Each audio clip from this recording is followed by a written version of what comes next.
Bienvenidos nuevamente a nuestra sección de lectura del libro Durantia, hoy con el documento 126.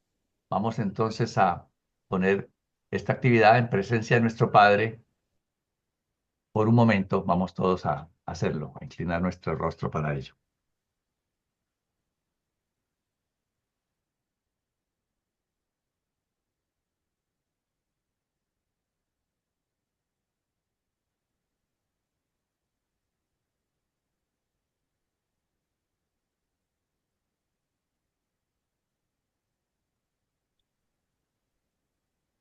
Muy bien, vamos entonces a pasar con Flor para que nos comience la lectura. Adelante, Flor. Muchas gracias, Carlitos. Bien, documento 126, los 2 años cruciales. De todas las experiencias de la vida terrenal de Jesús, los años 14 y 15 de su vida fueron los más cruciales. Estos 2 años después de que comenzara Jesús a cobrar conciencia de su divinidad y destino y antes de que lograra un alto grado de comunicación con su ajustador residente, fueron los más atribulados de su extraordinaria vida en Urantia. En este periodo de 2 años, es este periodo de 2 años el que debería llamarse la gran prueba, la verdadera tentación. Ningún joven humano, al experimentar las confusiones y los problemas de adaptación inherentes a la adolescencia, hubo de someterse jamás a una prueba más crucial que aquella por la que pasó Jesús durante su transición de la niñez a la juventud. Este importante periodo en el desarrollo juvenil de Jesús comenzó al término de su visita a Jerusalén y a su regreso a Nazaret.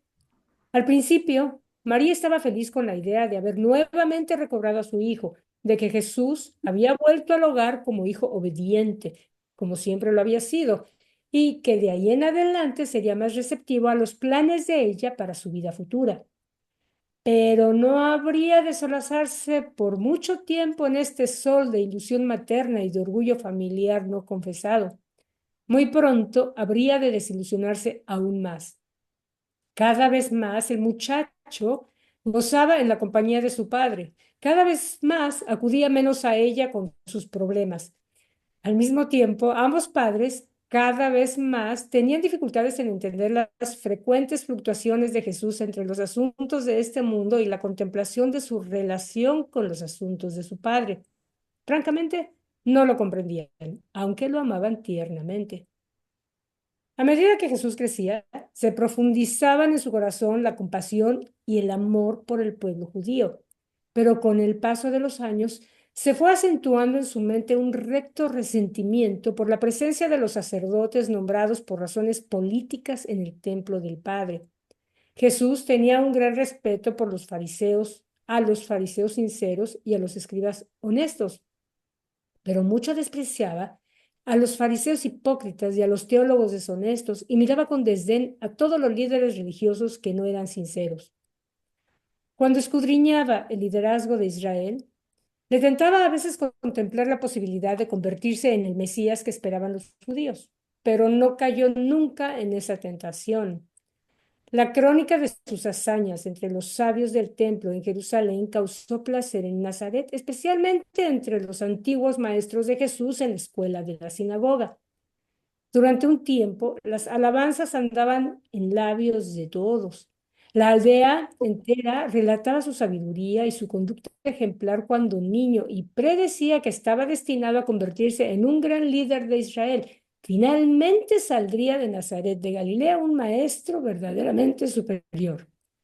Todos ellos anhelaban el momento en que Jesús cumpliera los 15 años, porque entonces se le permitiría leer regularmente las escrituras en la sinagoga durante los servicios del sábado. Bueno, en realidad es más que nada introducción hacia todo lo que sigue sobre estos años, que en realidad es muy ilustrativo de lo que hacía Jesús y mucha información que no nos llegó. Entonces es muy bonito conocer esos pequeños detalles en la personalidad de él y en esa transición de niño a adulto y su comportamiento durante esos años. Adelante, Siller. Hermanita, gusto en saludarlos. Buenas tardes. El gusto es Hermanita, nuestro. hermanita Flor, ¿cómo interpreta usted o cómo podríamos entender ese alto grado de comunicación con su ajustador. Si se supone que él vino como mortal ascendente, pero ¿sí? él ahí dice que tuvo un alto grado de comunicación con su ajustador. ¿Nosotros alcanzaremos ese mismo grado de comunicación? A ver, te voy a decir cómo yo lo interpreto. Para empezar, Jesús desde niño era un pensador y pensador profundo. O sea, no se dedicaba a perder el tiempo, sino que enfocaba su mente en pensar en cosas profundas. Con lo cual, le daba la oportunidad de poder estar en ese estado mental que seguramente ayudaba más al ajustador a poderle transmitir toda esa guía y todo ese conocimiento que tenía el ajustador, que ya venía de atrás, ¿no? Por otro lado, este ajustador no era cualquier ajustador, era un ajustador que ya había estado en Maquiventa Melquisedec por un lado y después entró, de hecho, antes, hay que recordar, eso es un detalle interesante, entró antes del común de edad en los niños. Si en Jesús entró un poco antes del quinto cumpleaños, o sea, tenía 4 añitos, esto ya de entrada nos da la pauta para pensar que Jesús ya desde niño no estaba tan distraído en muchas cosas, sino que tenía una mente que de algún modo era más enfocada en ciertos detalles más profundos. Ahora, aunado a eso, la tarea del ajustador era obviamente diferente de la tarea de los ajustadores de nosotros, aunque Jesús era mortal y tenía que vivir como mortal. Su experiencia de mortal era adquirir ese grado de enlace o de entendimiento con su ajustador. Me pregunto cuántos de nosotros ponemos atención en eso, ni siquiera sabíamos eso. Hoy en día, creo yo, que sabiéndolo, podemos de algún modo desearlo o concentrarnos en lograr ese propósito. Si lo logramos o no, eso depende ya de cada quien y es personal. Ya hay alguien que lo logró o varios que lo lograron. Ahí está Elías que se fue en carros de fuego, ¿no? Aparentemente logró ese estado de fusión, o sea que alcanzó esa comunicación con el ajustador. Pero nosotros, pues, no sé, ojalá y lo Pero, lográramos, ¿no? pero Sería hermano, genial. entonces de alguna manera sí le sirvió a él cobrar conciencia de su divinidad, ¿verdad? Y de su destino, para poder él tener esta comunicación tan estrecha con su ajustador de pensamiento. O sea, aunque pareciera que él iba a vivir como un mortal ascendente, pero tenía algunos, ¿cómo explicarle? Algunas, no quiero llamarle ventajas, pero sí algunas diferencias por quién era él, ¿no?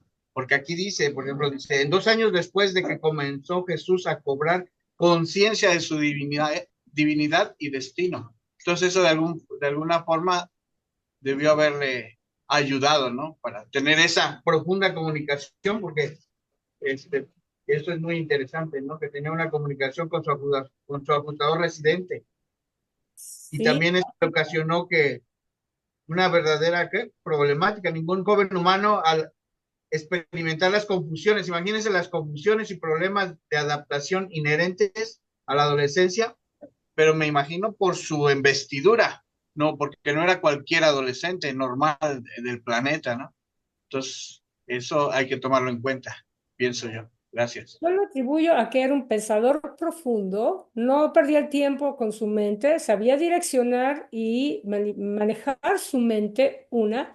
Y segundo, recuerda que ya había llegado un ser celestial a decirle que estaba ya a punto de empezar la tarea de su padre. Entonces, de algún modo, muchos detalles se conjugaron para que él fuera poco a poco desarrollando esa conciencia de quién era antes aunado al ajustador especial, ¿no? Porque además el ajustador obviamente sabía de quién se trataba, ¿no?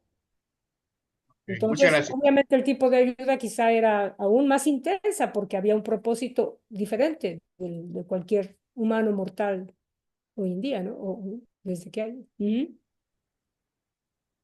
Ya lo vamos a seguir viendo y comentando, porque ese es un tema muy interesante, cómo trabajó él con su mente y con su ajustador. Y además nos serviría mucho para saber cómo nosotros podemos trabajar mejor con nuestro ajustador, cómo recibir su guía, cómo atender su guía o su llamado, cómo hacerle caso, o cómo enfocar mejor nuestra mente para lograr ese estado tal de comunicación o comunión que nos permita desarrollar un mejor entendimiento de esa relación que tenemos con el Padre como ajustador. O alcanzar ese alto grado de comunicación, yo creo que cualquiera de nosotros lo desearíamos, ¿no? Por supuesto, y en teoría esa es la tarea de todos. En teoría eso es lo que debemos lograr. O Pero bueno, tratar, estamos un men. poquito distraídos en muchas cosas. Vamos a seguir. Gracias, Siler. Encantada con tu pregunta. Le voy a pasar el micrófono a Rita para el siguiente numeral. Gracias. Gracias, Florcita. 1. El 14º año, año 8 después de Cristo. Este es el año calendario de su 14º cumpleaños. Había aprendido muy bien a hacer yugos y también sabía trabajar la lona y el cuero. También se estaba convirtiendo rápidamente en carpintero y ebanista experto. Ese verano, frecuentemente subía a la cima de la colina, situada al noroeste de Nazaret, para orar y meditar. Gradualmente iba cobrando más y más conciencia de la naturaleza de su auto-otorgamiento en la tierra. Esta colina había sido, poco más de 100 años antes, el lugar alto de Baal. Allí se encontraba la tumba de Simeón, renombrado santo varón de Israel. Desde la cima de la colina de Simeón, Jesús dominaba Nazaret y el campo circundante. Divisaba Megiddo y recordaba la historia del ejército egipcio que allí ganó su primera gran victoria en Asia, y cómo, posteriormente, otro ejército como ese derrotó al rey judío Josías. No muy lejos, perdón, a lo lejos se asomaban las colinas de Dotán, donde, según le habían enseñado, los hermanos de José lo vendieron como esclavo a los egipcios. Al volver la vista hacia Ebal y Gerizim, rememoraba las tradiciones de Abraham, Jacob y Abimelech. Así que recordaba y reflexionaba sobre los acontecimientos históricos y tradicionales del pueblo de su padre José. Proseguía con sus cursos avanzados de lectura bajo la dirección de los maestros de la sinagoga. Al mismo tiempo, también se ocupaba de la educación en el hogar de sus hermanos y hermanas a medida que crecían. A principios de este año, José dispuso ahorrar los ingresos que provenían de sus propiedades en Nazaret y Capernaum para pagar el prolongado curso de estudio de Jesús en Jerusalén, puesto que se había planeado que Jesús fuera a Jerusalén en agosto del año siguiente, después de cumplir los 15 años. Ya para comienzos de este año, abrigaban José y María frecuentes dudas acerca del destino de su hijo primogénito. Por cierto, Jesús era un muchacho brillante y amable, pero él era tan difícil de comprender, tan evasivo de entender. Además, nada acontecía que tuviera visos de extraordinario o de milagroso. Decenas de veces, esta madre orgullosa había esperado ansiosamente, casi sin respirar, un gesto sobrehumano, una acción milagrosa de su hijo. Pero siempre esta esperanza anhelante se había visto destruida, dando paso a la desilusión más cruel. Esta situación era desalentadora, aún descorazonadora. El pueblo devoto de aquellos tiempos creía sinceramente que los profetas y los hombres de promesa manifestaban siempre su misión y establecían su autoridad divina por realizar milagros y por hacer maravillas. Pero Jesús no hacía nada de eso, por lo cual la confusión de sus padres se acrecentaba con el paso del tiempo al contemplar el futuro de este hijo. De muchas maneras se reflejaba en el hogar la situación económica más desahogada de esta familia de Nazaret, siendo una de ellas la aparición de mayor cantidad de tablillas blancas lisas que se usaban como pizarras en las que se escribía con carbón. También pudo Jesús reanudar sus clases de música, pues le encantaba tocar el arpa. A lo largo de este año, puede decirse en verdad que Jesús creció en el favor de los hombres y de Dios. Las perspectivas de la familia parecían buenas, el futuro resplandeciente.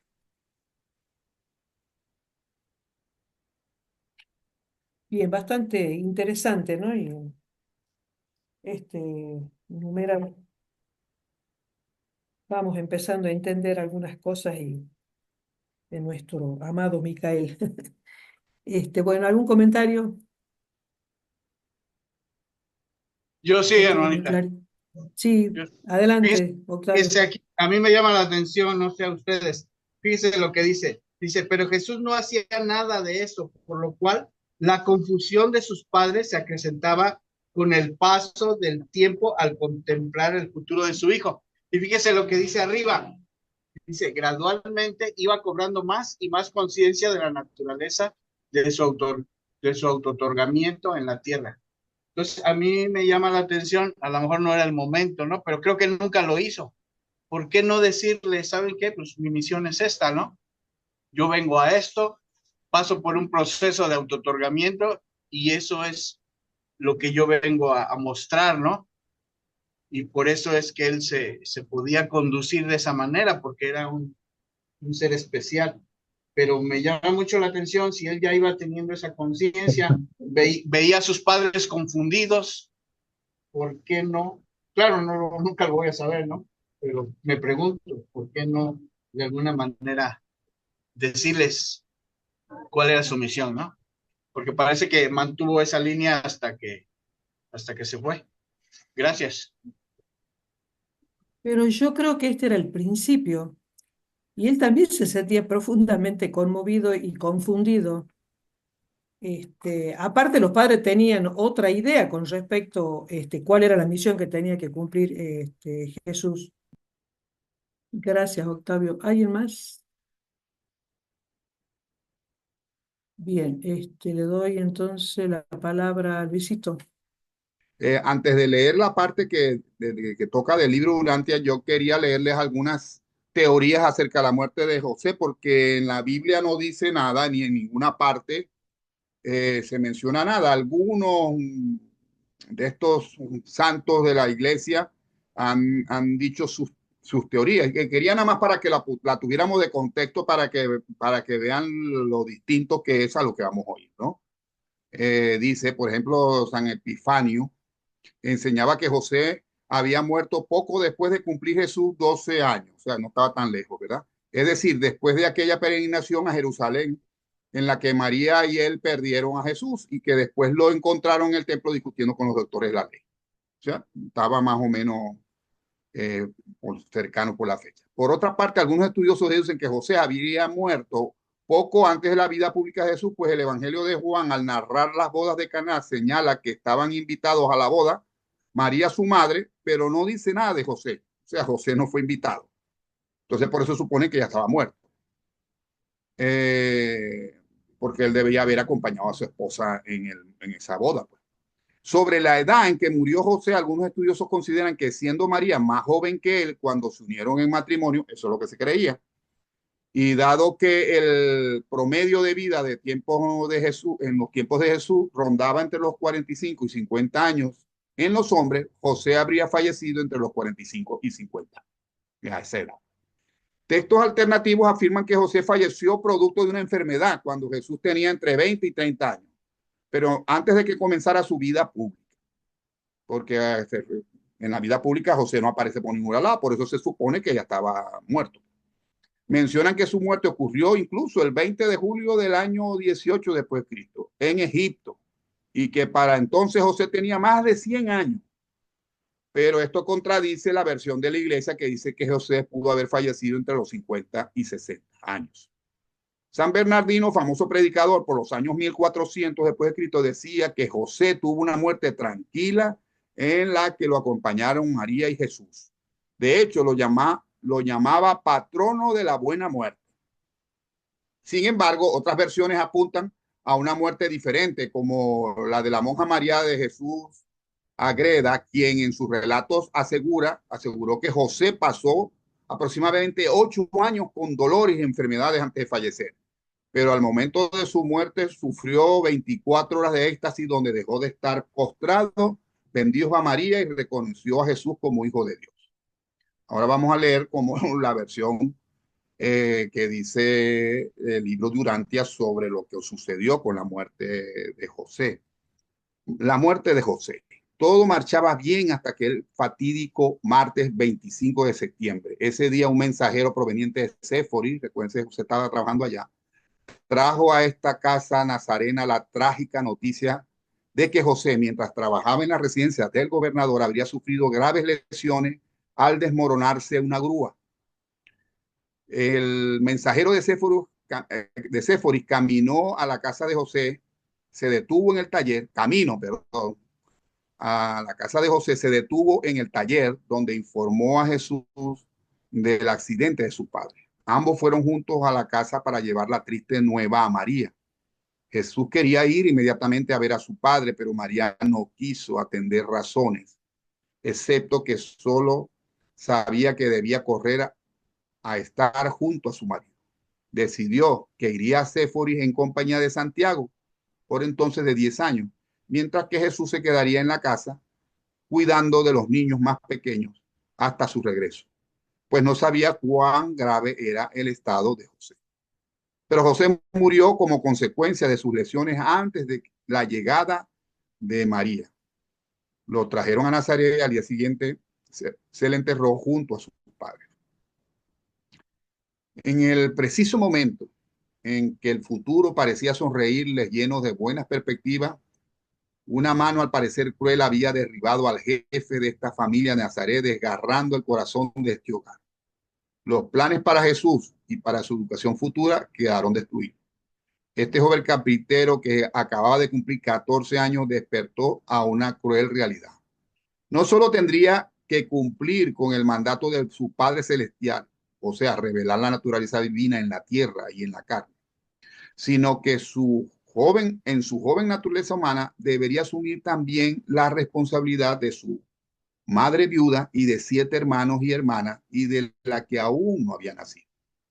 Este joven nazareno se convirtió de golpe en el único sostén y consuelo de su familia, tan súbitamente afligida por la desgracia. Así pues, se permitió que ocurrieran en Urantia estos acontecimientos de orden natural que obligarían a este joven del destino a asumir tan pronto la responsabilidad onerosa, pero a la vez altamente educativa y disciplinaria, de convertirse en el jefe de una familia humana, padre de sus propios hermanos y hermanas, sostén y apoyo de su madre, guardián de la casa de su padre, el único hogar que había de conocer mientras estuvo en este mundo. Jesús supo aceptar con buena disposición las responsabilidades caídas tan súbitamente sobre sus hombros y cumplió fielmente con estas obligaciones hasta el fin. Pero por lo menos se había resuelto, aunque en forma trágica, un gran problema, una dificultad prevista en su vida. Ya no tendría que ir a Jerusalén para estudiar con los rabinos. Siempre fue verdad que Jesús no se doblegó ante los pies de nadie. Estaba siempre dispuesto a aprender de quien fuese, aún del más humilde entre los niños, pero jamás derivó de fuentes humanas la autoridad para enseñar la verdad. Aún no sabía de la visitación de Gabriel a su madre antes de su nacimiento. Lo supo por Juan el día de su bautismo y al comienzo de su ministerio público. Según pasaban los años, este joven carpintero valoraba cada vez más las instrucciones de la sociedad, las instituciones de la sociedad y las costumbres religiosas con un criterio invariable. ¿Qué es lo que hacen por el alma humana? ¿Acercan Dios al hombre? ¿Acercan el hombre a Dios? O sea, esto es lo que se preguntaba y esto era como el patrón de valoración de las instituciones y de las costumbres, si servían para esto, si respondían a esto. Aunque el joven no había abandonado por completo el aspecto recreativo y social de la vida, cada vez más dedicaba su tiempo y energía a solo dos fines: el cuidado de su familia y la preparación para hacer en la tierra la voluntad celestial de su Padre. En las noches de invierno de este año, los vecinos se hicieron el hábito de aparecerse por la casa para escuchar a Jesús tocar el arpa, relatar historias, porque el muchacho era un gran narrador, era un narrador magistral, y leer las escrituras en griego. Los asuntos económicos de la familia seguían andando bastante bien, pues había quedado una suma considerable de dinero en el momento de la muerte de José. Jesús no tardó en demostrar que poseía un agudo sentido de los negocios y sagacidad en los asuntos financieros. Era desprendido, pero moderado, ahorrativo, pero generoso, y demostró ser un administrador prudente y eficaz de la herencia de su padre. Pero a pesar de todos los esfuerzos de Jesús y de los vecinos nazarenos por traer un poco de alegría a la casa, María y aún los pequeños estaban sumidos en la tristeza. José ya no estaba. José había sido un marido y un padre excepcional y todos lo extrañaban. Su muerte parecía aún más trágica por no haber podido ellos hablarle ni recibir su última bendición. Realmente eso pienso yo que es lo más doloroso de una partida de un ser querido, es no poderlo despedir, no poder estar con él en el momento. Por eso las teorías que hablaba al principio ponían a José muriendo santamente, como se espera, en la cama, viejito, y, y despidiéndose de por lo menos de María y de Jesús, porque para la tradición los demás hermanos no eran nada de Jesús, eran ellos tres solamente. Bueno, si quieren hacer algún comentario, agregar algo sobre este episodio tan importante en la vida de Jesús, que le cambió todo.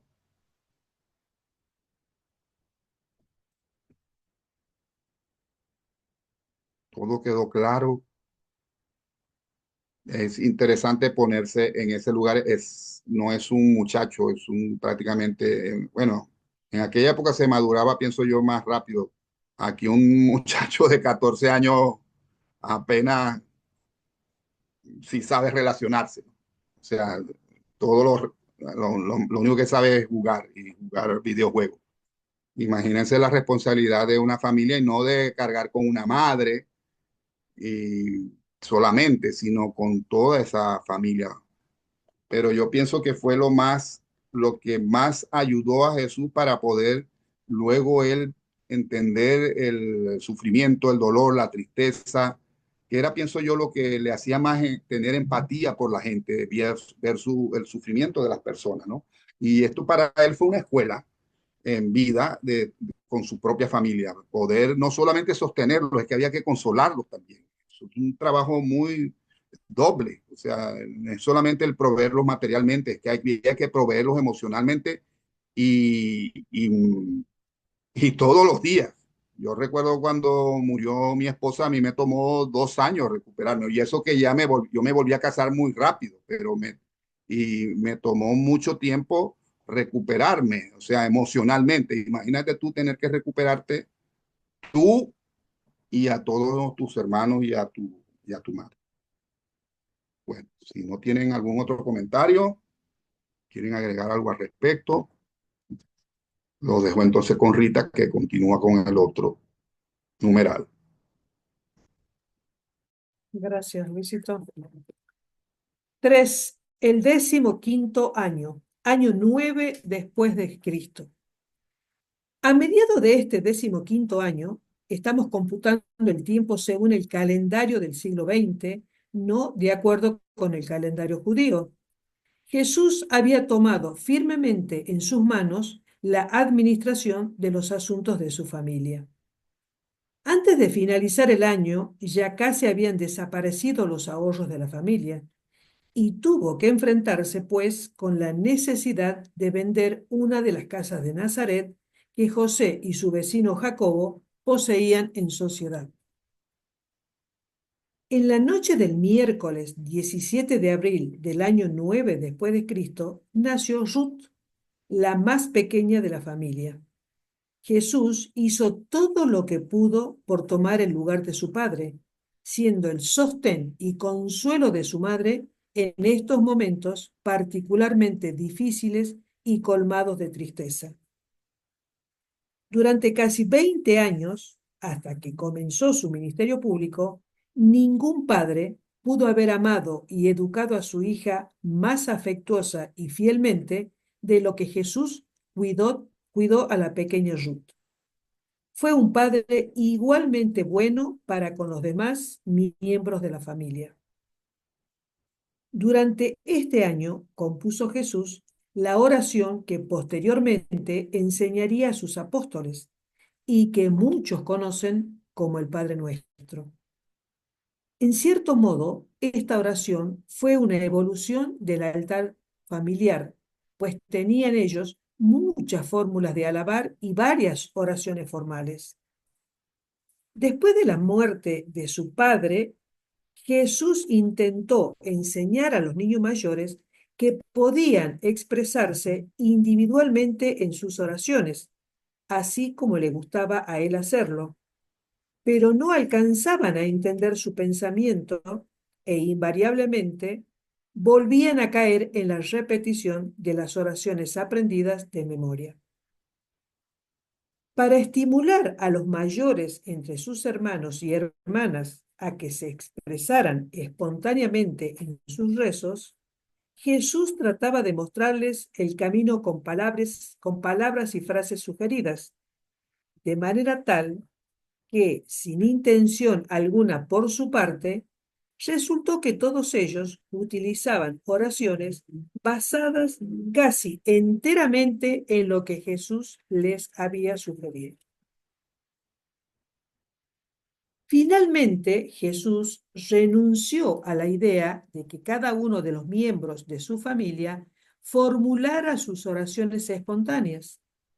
Y una noche de octubre, sentado junto a la mesa bajo de piedra, escribió a la luz de la pequeña lámpara en una tablilla de cedro de unos 50 centímetros de cada lado, con un pedazo de carbón, la oración que desde ese momento sería la que habría de pronunciar normalmente toda su familia.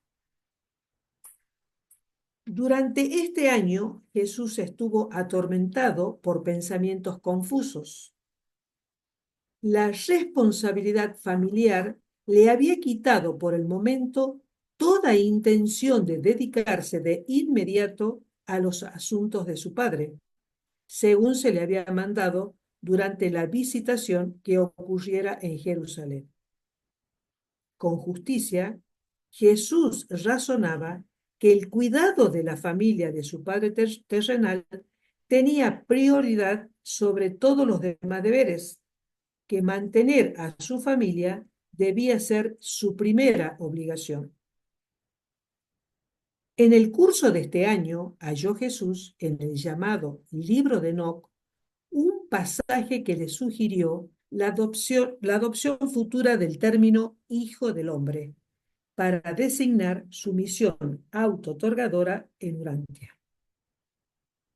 Mucho había reflexionado sobre la idea del Mesías judío y estaba firmemente convencido de que él no habría de ser ese Mesías.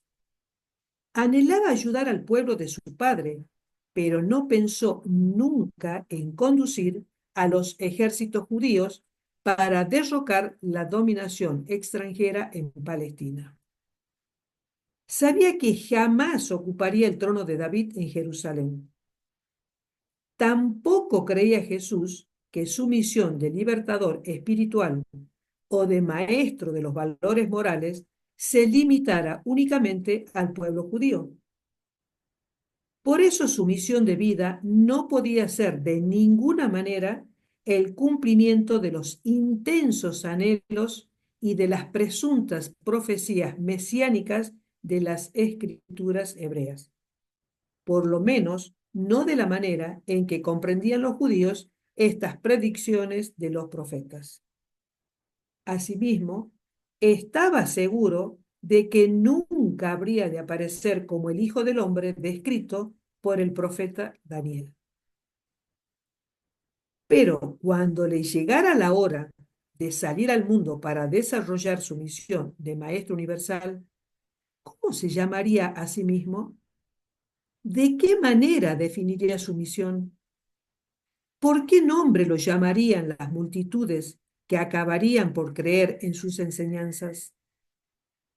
Mientras le daba vueltas y más vueltas a estos problemas en su mente, encontró en la biblioteca de la sinagoga de Nazaret, entre los libros apocalípticos que había estado estudiando, este manuscrito llamado Libro de Enoc. Y aunque estaba seguro de que no había sido escrito por el Enoc de antaño, le resultó muy interesante y lo leyó y releyó muchas veces. Un pasaje en particular le hizo mucha impresión. Un pasaje en el cual aparecía este término de Hijo del Hombre.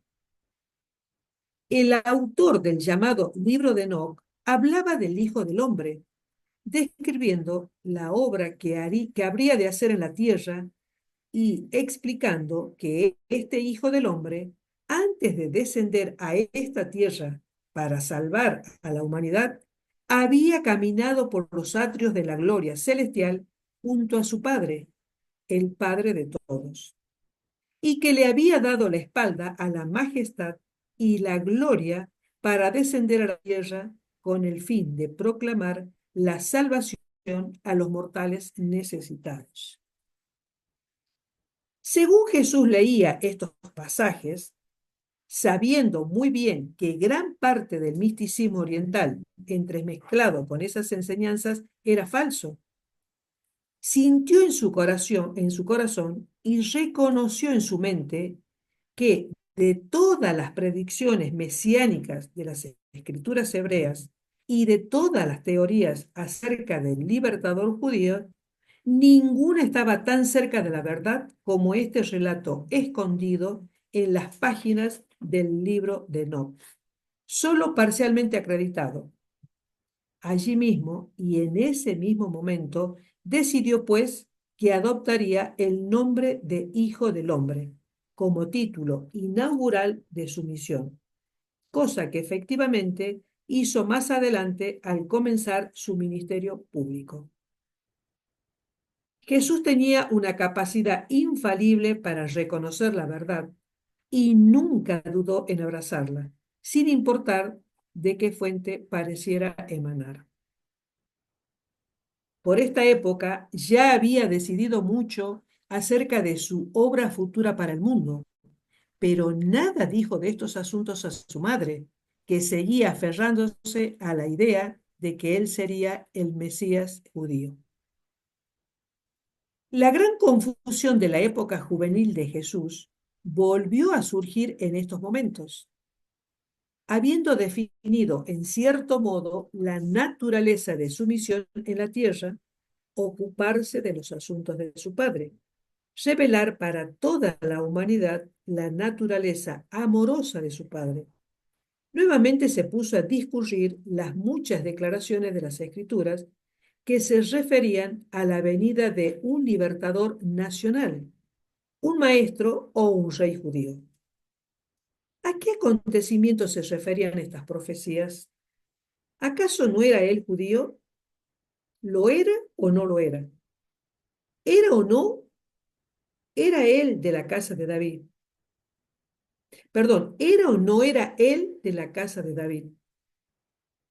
Su madre afirmaba que lo era. Su padre había dictaminado que no lo era. Él decidió que no. Pero, ¿habían confundido los profetas la naturaleza y misión del Mesías? Después de todo, ¿era acaso posible que su madre tuviera razón?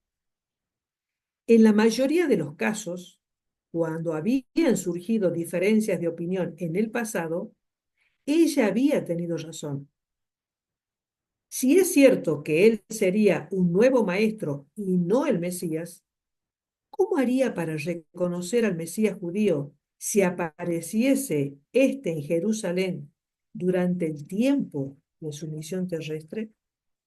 Más aún, ¿cuál habría de ser su relación con este Mesías judío? Después de emprender su misión en la vida, ¿cuál habría de ser su relación con su familia, con la comunidad y la religión judías, con el imperio romano, con los gentiles y sus religiones? Cada uno de estos problemas importantísimos pasaban por la mente de este joven Galileo, quien los consideraba seriamente mientras seguía trabajando en el banco de carpintero, ganándose laboriosamente la vida y ganándola para su madre y otras 8 bocas hambrientas. Antes del fin de este año, María vio que los fondos de la familia disminuían. Delegó la venta de palomas a Santiago. Compraron una segunda vaca y con la ayuda de Miriam comenzaron a vender leche a sus vecinos de Nazaret. Sus periodos de meditación profundos, sus frecuentes viajes a los altos de la colina para orar y las muchas ideas extrañas que Jesús proponía de vez en cuando, alarmaban considerablemente a su madre. A veces ella pensaba que el joven estaba fuera de sí, pero se tranquilizaba al recordar que él era, después de todo, un hijo de promesa y de alguna manera diferente de los otros jóvenes. Pero Jesús estaba aprendiendo a no expresar todos sus pensamientos, a no presentar todas sus ideas al mundo, ni siquiera a su propia madre. A partir de este año, las revelaciones de Jesús acerca de lo que pasaba por su mente fueron reduciéndose cada vez más, es decir, que cada vez hablaba menos de asuntos incomprensibles para una persona corriente, cuya mención pudiera llevar a otros a considerarlo raro, diferente del común de la gente. En apariencia se volvió un ser común y convencional, aunque anhelaba encontrarse con alguien que pudiera entender sus problemas. Deseaba tener un amigo fiel y de confianza, pero sus problemas eran demasiado complejos para la comprensión de los seres humanos que los rodeaban. La singularidad de su situación especial le obligó a soportar a solas el peso de sus cargas. Vaya, vaya lo que es este numeral. Tremendo, tremendo. Yo digo, acá es donde él tuvo también lo que decía hace rato Sila, ¿no? Esa gran confusión que tenía, pobrecito, a los 14 años, entre seguir los dictados de hacer la voluntad de su padre, aunque ya había tomado la decisión de que primero estaba la familia, ¿no? Pero fíjense en todo lo que pasaba por su cabeza y todo este, toda su, ¿cómo digo yo? Todo su malestar que sentía, ¿no? Pero a pesar de eso, haciéndole frente a todo, ¿no? Sí, adelante, Octavio. Sí, de alguna manera con lo que usted acaba de comentar, se justifica, ¿no? Porque decía el primer texto que leímos de la dificultad, ¿no? Que él enfrentó en esos momentos. Pero también la claridad, ¿no? De que él sabía quién era, porque fíjese usted, al leer el libro de Enoch y tomar ese nombre, ¿no? Del Hijo del Hombre, él ya tenía plena, de alguna manera, ya tenía plena conciencia de quién era y cuál era su misión, que él era un ser autotorgado y que de alguna manera venía de arriba, ¿no? Por decirlo de algún modo, porque por eso él tomó ese nombre y al leer el libro, pues él decidió ocuparlo. Entonces ahí nos demuestra, pienso yo, que ya tenía conciencia plena conciencia de quién era. Ahora, su problema era, como se leyó en este libro, en este texto, perdón, en este párrafo, cómo él iba a afrontar esa circunstancia, ¿no? Y bien lo dice ahí el documento. Él hubiera querido tener a alguien que lo apoyara, ¿no? Que le pudiera él decir todo lo que él sabía para que a lo mejor se le hiciera más fácil su situación, ¿no? Y de alguna manera él, pienso yo, no viviera, pues a lo mejor hasta con cierto grado de angustia, ¿no? Es lo que pienso. Gracias.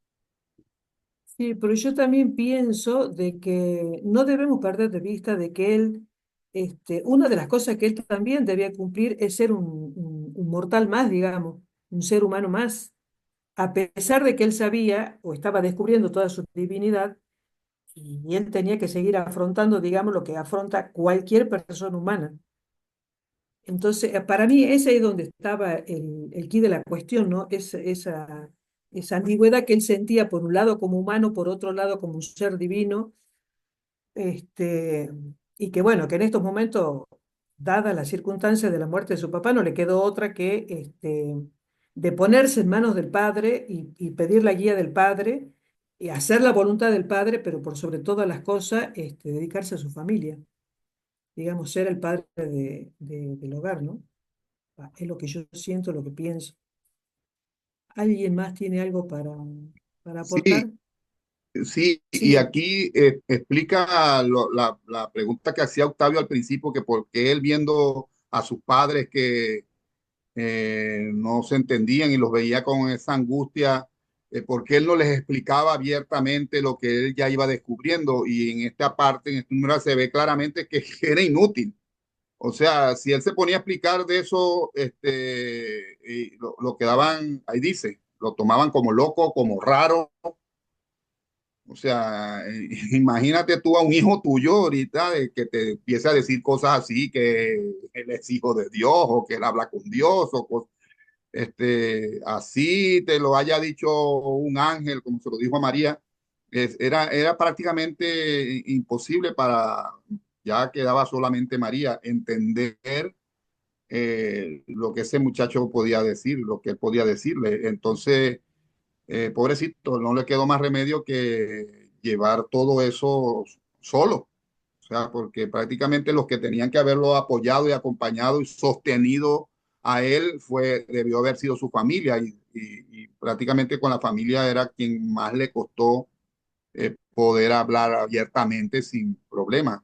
También hay que tomar en cuenta la idiosincrasia de ese pueblo, las ideas tan cerradas que tiene ese pueblo sobre Dios, sobre eh, el Dios terrible, el Dios vengador, la idea de Mesías que tenían. Es mm, imposible cambiarla y nada más cambiarle la idea de Mesías del pueblo judío a un judío de ahorita, de este año, cambiarle la idea por el Mesías de Jesús. Por eso para los judíos Jesús nunca fue el Mesías ni es el Mesías.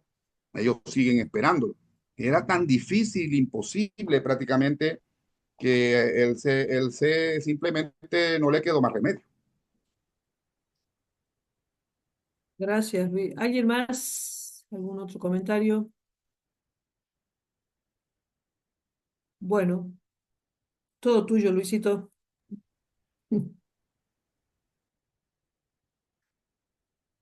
Cuarto, el primer sermón en la sinagoga. Al cumplir los 15 años, Jesús ya podía ocupar oficialmente el púlpito de la sinagoga los sábados. Muchas veces antes, cuando faltaban oradores, le habían pedido a Jesús que leyera las escrituras. Pero ahora había llegado el día en que, según la ley, podía oficiar el servicio. Por consiguiente, el primer sábado después de su 15º cumpleaños, el chazán, o sea, el jefe de la iglesia, de la sinagoga, dispuso que Jesús dirigiera los oficios matutinos en la sinagoga. Cuando todos los fieles de Nazaret se hubieron congregado, el joven, haciendo su selección de las escrituras, se levantó y comenzó a leer. El Espíritu del Señor Dios está sobre mí, porque me ungió el Señor. Me ha enviado a predicar buenas nuevas a los abatidos, a vendar los quebrantados de corazón, a publicar la libertad a los cautivos y a los presos espirituales apertura de la cárcel, a proclamar el año de la buena voluntad de Dios y el día de la venganza del Dios nuestro, a consolar a todos los enlutados, a darles belleza en lugar de ceniza, óleo de gozo en lugar de luto, canto de alabanza en vez de espíritu angustiado, y serán llamados árboles de justicia, plantío del Señor para gloria suya. Ahí metimos entre esos corchetes la cita de donde está leyendo Jesús. Fíjense un dato curioso, porque lo vamos a seguir viendo. En los evangelios, cuando narran este episodio, dicen que se le entregó el rollo de Isaías, de tal manera que uno cree que leyó un trozo de corrido de Isaías. Se van a fijar porque todo lo seleccionó él.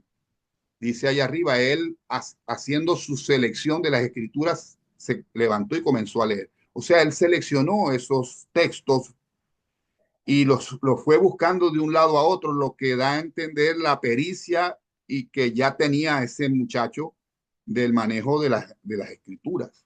Sigo leyendo. Buscad lo bueno y no lo malo, para que viváis, porque así el Señor, el Dios de los ejércitos, estará con vosotros. Aborreced el mal y amad el bien. Estableced el juicio en la puerta. Quizás el Señor Dios tendrá piedad del remanente de José. Está tomado del profeta Amós.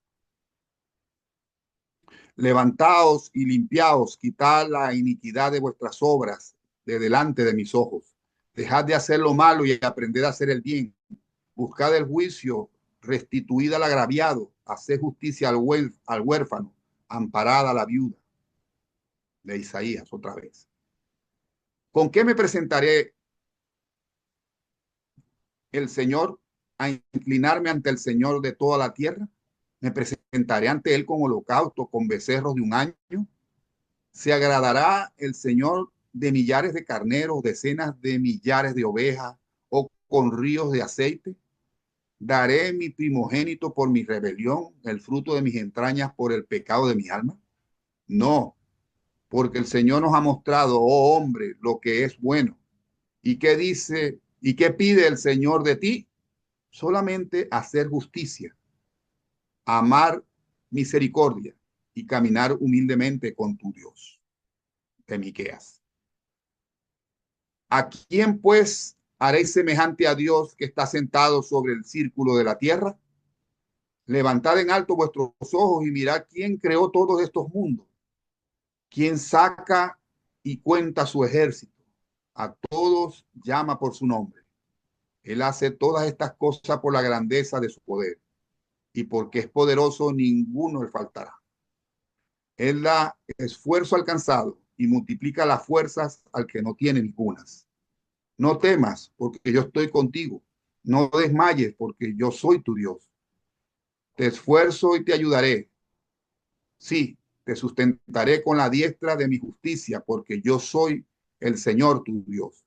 Y te sostiene de tu mano derecha y te dice, no temas, yo te ayudo.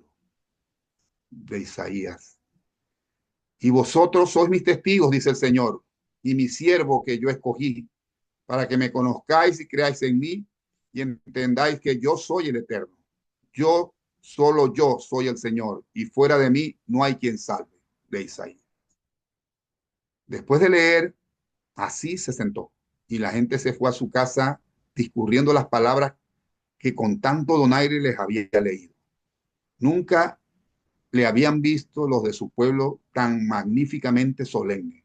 Nunca le habían oído leer con una voz tan apremiante y sincera. Nunca lo habían observado tan decidido y maduro, con tanta autoridad. Ese mismo sábado por la tarde escaló Jesús la colina de Nazaret en compañía de Santiago. Al regresar al hogar, Jesús escribió con un carbón sobre 2 tablillas los 10 mandamientos en griego. Luego Marta coloreó y adornó estas tablillas y durante mucho tiempo estuvieron colgadas en la pared sobre el pequeño banco de trabajo de Santiago. Miren qué hermosas partes escogió Jesús para leer en su primera locución o servicio que le tocó hacer en la sinagoga. y que él escogió propias. Todas hablan de confiar en Dios, de no temer, de que el Señor va delante de ti, que va a ser prácticamente el mensaje que él siempre va a proclamar, pues la confianza de un padre que cuida de nosotros. Acuérdense que ya Isaías sí empieza a nombrar a Dios como un padre, pero para Israel era muy difícil entender a Dios como un padre. Ellos lo veían como alguien más severo y alguien más inalcanzable, más lejano, ¿no? Al que había que obedecer o pena de cualquier cosa. Jesús lo va a hacer, lo va a llevar a este nivel más tierno, que es que es el Dios que nosotros conocemos, el Dios que nos reveló Jesucristo con su propia vida y con su propia manera de ser. Bueno, si alguien quiere agregar algo, bienvenido. Si no, lo dejo entonces con Flor. Gracias, Luisito. Mi amable. Continuamos entonces. 5. La lucha financiera. Paulatinamente, Jesús y su familia retornaron a la vida simple de sus primeros años. Sus ropas e incluso sus alimentos se simplificaron. Tenían leche, mantequilla y queso en abundancia, y durante la estación apropiada disfrutaban de los frutos de su huerto, pero cada mes que pasaba los obligaba a una mayor austeridad. Su desayuno era muy simple, pues guardaban los mejores alimentos para la cena. Sin embargo, entre estos judíos, la falta de riqueza no implicaba inferioridad social. Ya este joven había llegado a tener una comprensión casi completa de cómo vivían los hombres de su tiempo y cuán bien entendía él la vida del hogar, del campo y del taller de trabajo quedó claramente demostrado en sus enseñanzas posteriores, que tan pletóricamente revelan su íntimo contacto con todas las fases de la experiencia humana. El Chazán de Nazaret seguía aferrado a la creencia de que Jesús habría de convertirse en un gran maestro, probablemente el sucesor del famoso Gamaliel en Jerusalén. Aparentemente, todos los planes de Jesús para una carrera se habían desbaratado. Tal como estaban las cosas, el futuro no parecía sonreírle, pero no vaciló ni se desalentó, sino que vivía día tras día desempeñando bien su deber presente y cumpliendo fielmente con las obligaciones inmediatas de su situación en el mundo. La vida de Jesús es el consuelo sempiterno de todos los idealistas desilusionados. El sueldo de un carpintero jornalero estaba disminuyendo lentamente. A fines de este año, Jesús podía ganar, trabajando de sol a sol, solo el equivalente a unos 25 centavos de dólar al día. El año siguiente les resultó difícil pagar los impuestos civiles, sin hablar de la contribución a la sinagoga y el impuesto de medio ciclo del templo. El recaudador de impuestos intentó sacarle aún más dinero a Jesús durante este año, llegando hasta amenazar con llevarse su arpa. Temiendo que el ejemplar de las escrituras en griego pudiera ser descubierto y confiscado por los recaudadores de impuestos, Jesús lo obsequió a la biblioteca de la sinagoga de Nazaret en ocasión de su 15º cumpleaños. Fue esta su ofrenda de madurez al Señor. El peor momento de su 15º año de vida lo pasó Jesús en Séforis cuando se encontraba allí para escuchar el veredicto de Herodes, ante quien había apelado para resolver una disputa sobre el pago adeudado a José en el momento de su muerte accidental. Jesús y María esperaban recibir una suma considerable de dinero, pero el tesorero de Séforis les había ofrecido una cantidad ínfima. Los hermanos de José resolvieron, pues, apelar ante el mismo Herodes. Por eso se encontraba ahora Jesús en el palacio, de pie ante Herodes, y le escuchó decretar que nada se le debía a su padre en el momento de su muerte. Esta decisión tan injusta bastó para que Jesús no volviera a confiar nunca más en Herodes Antipas. No es sorprendente que en una ocasión se refiriera a Herodes como ese zorro. El duro trabajo de Jesús en el banco de carpintero durante este año y los subsiguientes le impidió de partir con los viajeros de las caravanas. Ya un tío suyo se había hecho cargo de la tienda de provisiones de la familia y Jesús trabajaba en el taller de la casa para poder estar cerca de su familia y así ayudar a María en cuanto a los niños. Por aquel entonces, empezó a enviar a Santiago a la parada de las caravanas donde alimentaban a los camellos para obtener noticias sobre los acontecimientos mundiales. De este modo, intentaba Jesús mantenerse al día. Según se adentraba en la madurez, hubo de pasar por los conflictos y confusiones típicos de todo joven promedio de todas las eras humanas anteriores y subsiguientes. Y la dura disciplina inherente a la obligación de mantener a su familia fue una salvaguarda segura contra el que haya tenido tiempo para la meditación ociosa o la complacencia en tendencias místicas. Este fue el año en que Jesús arrendó una parcela considerable de terreno justo al norte de la casa para que la familia tuviera un huerto. Se subdividió el terreno para que cada uno de los hermanos mayores tuviera su propia parcela y compitieron entre sí al dedicarse con entusiasmo a las faenas agrícolas. Durante la temporada de cultivo de las legumbres, Jesús, su hermano mayor, pasaba algún tiempo con ellos todos los días en el huerto. Al trabajar con sus hermanos menores en el huerto, Jesús muchas veces abrigó el deseo de vivir con su familia en el campo, en una granja, para disfrutar de la libertad de una vida sin trabas. Pero no estaban en el campo. Y Jesús, siendo un joven tan profundamente práctico como idealista, atacó vigorosa e inteligentemente su problema tal como lo encontró, haciendo todo lo que estaba a su alcance para que él y su familia se adaptaran a la realidad de su situación y tratando de satisfacer en el mayor grado posible sus aspiraciones individuales y colectivas. En cierto momento abrigó Jesús la vaga esperanza de poder comprar una pequeña granja con el dinero que le debían a su padre por su trabajo en la construcción del Palacio de Herodes, siempre y cuando pudieran recaudar esa suma considerable de dinero. Había pensado seriamente en establecer a su familia en el campo, pero al negarse Herodes a pagarles el dinero que se le debía a José, tuvieron que renunciar a la ambición de tener una casa en el campo. Tal como estaban las cosas, se las ingeniaban para disfrutar de muchas de las experiencias de la vida campestre, puesto que ahora tenían 3 vacas, 4 ovejas, una cría de pollos, un asno y un perro, además de las palomas. Aún los más pequeños tenían sus obligaciones regulares dentro del plan de administración bien organizado que caracterizaba la vida doméstica de esta familia nazarena. Al concluir su 15º año, concluyó Jesús una peligrosa y difícil travesía de ese periodo intermedio de la vida humana, ese periodo de transición desde entre la despreocupación y complacencia de la niñez y la noción del advenimiento de la edad adulta con su carga de responsabilidades y oportunidades para la adquisición de la experiencia avanzada en el desarrollo de un carácter noble. Ya había concluido el periodo de crecimiento mental y físico. Ahora comenzaría la verdadera carrera de este joven nazareno. Muy, muy interesante, muy hermoso, creo yo, y además con mucha enseñanza este documento, que la lectura de hoy estuvo a cargo de Rita Colantonio, Luis Villamizar y Flor Robles Servidora. Y quería hacer alusión a un párrafo que aquí me encantó.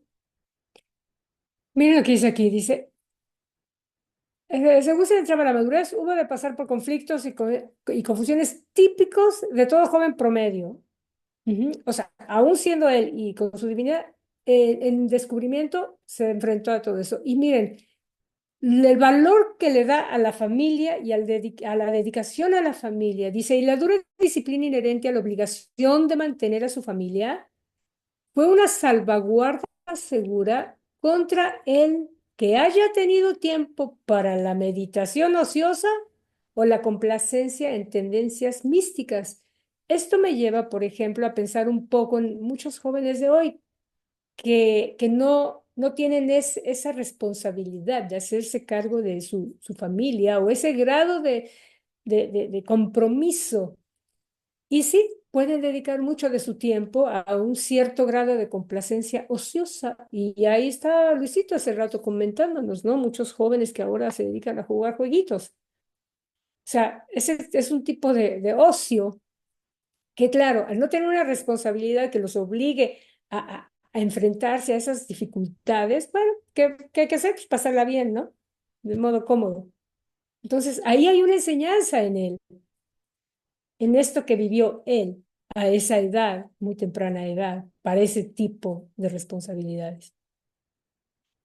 Bien, ¿alguien tiene algún comentario al respecto? Ya veo, quedó clarito, clarito, perfecto, qué bueno. Y además todos entendemos la situación.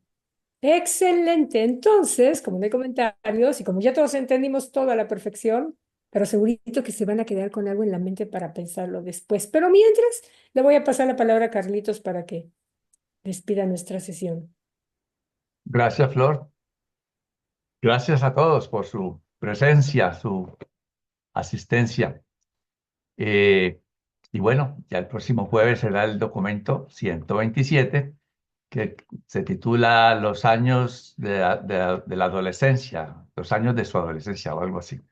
Ya tenemos a un joven de 15 años, ya es un adolescente, que para las épocas de hoy es bastante maduro, porque hoy uno de 15 hoy prácticamente se consideran niños, ¿no? Son menores, son niños.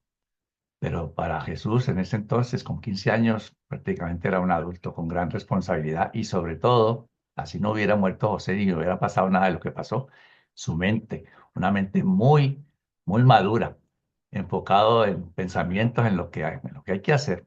Definitivamente eso me llama la atención de, bueno, eran otras épocas y además era Jesús que tenía una misión importante. Así que entonces vamos a seguir con la historia de Jesús, tal como nos la revela el libro Durantia, y entonces los invito para el próximo jueves que nos acompañen. Mientras tanto, un feliz resto de día, un feliz fin de semana y hasta entonces. Que estén muy bien. Gracias. Gracias, un abrazo fuerte a todos. Gracias, hasta luego. Gracias. Hasta